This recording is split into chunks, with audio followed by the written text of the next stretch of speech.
પાટણ જિલ્લા FPS association દ્વારા Patan collector કચેરીમાં આવેદનપત્ર આપી આજથી ચોક્કસ મુદ્દતની હડતાલ પર ઉતરવાનું અલ્ટિમેટમ આવેદનપત્ર થકી સરકારને સુપ્રત કર્યું હતું.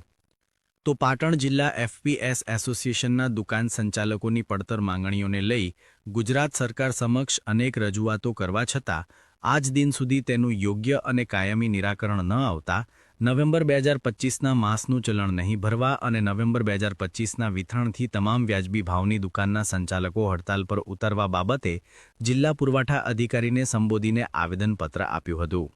તો પાટણ જિલ્લા એફપીએસ એસોસિએશન દ્વારા આપવામાં આવેલા આવેદનપત્રમાં જણાવ્યું હતું કે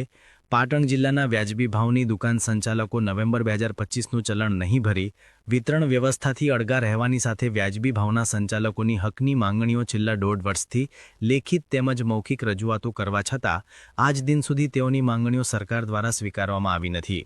તદુપરાંત સરકારના નવા પરિપત્ર મુજબ સલાહકાર સમિતિના 80% સભ્યો ફિંગરપ્રિન્ટ લેવાની પછી જ જથ્થો ઉતારવાનો અને વિતરણ કરવાનો જે પરિપત્ર સરકાર દ્વારા જાહેર કરવામાં આવ્યું છે તેનો તમામ વ્યાજબી ભાવની દુકાનના સંચાલકો સખત વિરોધ કરતા હોવાનું જણાવી વ્યાજબી ભાવની દુકાન સંચાલકોની હડતાલના પગલે કોઈ બનાવ બને તો તેની તમામ જવાબદારી સરકારશ્રીની રહેવાનું પણ આવેદનપત્રમાં જણાવ્યું હતું.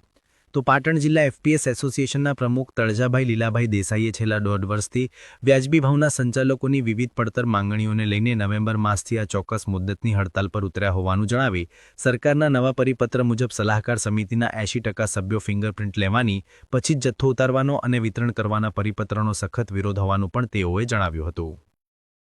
વ્યાજબી ભાવ દુકાનદાર એસોસિએશન માન્ય પાટણ જિલ્લા પુરવઠા અધિકારી સાહેબશ્રીને